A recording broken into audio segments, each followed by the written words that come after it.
Good morning. Good morning. All right, guys, it's great to have you all here. It's good to see you. I am a Teach for America fan. My name is Pharrams. This is my 17th year in public education. This is my 11th year in Montgomery. This is year number 10 for me as a principal. When I tell you that what I do is indeed a calling for me, I honestly mean that it is a calling. To truly be the educator that you are supposed to be, it has to be more than just a job for you. It has to be that calling deep down on the inside. I oftentimes tell the story about the fox and the rabbit that was going through the woods. They say that the fox took off after the rabbit, and he was trying to catch the rabbit. And the rabbit went around the woods and around the trees and over the hills. And the fox, known for his stealth hunting ability, had always been able to catch his prey. But this particular time, the rabbit was able to elude him. Well, later on that evening, the rabbit was talking to some of his friends. And his friends inquired of him, "How is it that you were able to get away from Brother Fox?" And the rabbit replied, he said, "Well, it was really easy." He said that he was running for his lunch, but I was running for my life. It makes a difference if you're doing something for your lunch as opposed to doing it for your life. To truly be that educator that you are, quote unquote, called to be, it has to be something that you're doing for your life. The guys here know me. I say what needs to be said. I don't sugarcoat. When I tell you that these guys have truly been an asset to Robert E. Lee High School, I'm telling you they have really been an asset to Robert E. Lee, and we're so happy and so thankful to have them here. On last year, Montgomery Public School basically went into what is known as some as reconstitution, others restructuring, but they wiped out the entire staff, the entire faculty, and basically we started over from scratch. So to have the TFAs here at Robert E. Lee High School, to have those new ideas coming in, when I tell you they have truly been a blessing to us, they really have been a plus to the overall culture and the goal in which we're trying to accomplish. Oftentimes tell the students and tell the teachers a little bit about my background to make certain they understand me, understand why it is I do some of the things that I do. I tell them about all the days when I was growing up that I would go to that refrigerator and there would not be any food in there, that you didn't know it sometimes where that next meal is coming from. I tell them about all the times I would walk for miles and miles with my dad looking for beer cans and aluminum cans in the dumpsters and the garbage cans. I would tell them about the times in which we would sometimes find clothes in the dumpsters and the garbage can that were better than the clothes that we had on. We would take them out and take them home, and my mother would wash them, and that's what I would have to wear to school.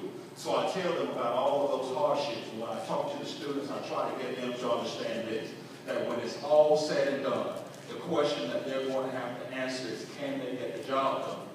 When I received my first job, nobody asked me my sad story. Nobody asked me, did you ever see them shot, stabbed, killed, cut, all that sort of stuff. I would have gladly have told them, yes, I've seen all of that, and explained to them the dilemmas that were going on in my neighborhood and all the violence and all of the foolishness that I had to encounter and endure growing up as a child. I would have explained to them all of those things. But they didn't ask me any of those questions. What they wanted to know was, can I get the job done? So then I try to get the students to understand that, yes, we will have some problems, some hardships, we will have some ups and some downs, but you can conquer it, you can get over it if you will come and basically get this, the foundation, this educational foundation that we need in order to be successful. My 3 R's: relationship, relevance, and rigor. What I have found over the years is that many individuals make the mistake of attempting to go straight to the rigor without taking care of the relationship and without taking care of the relevance.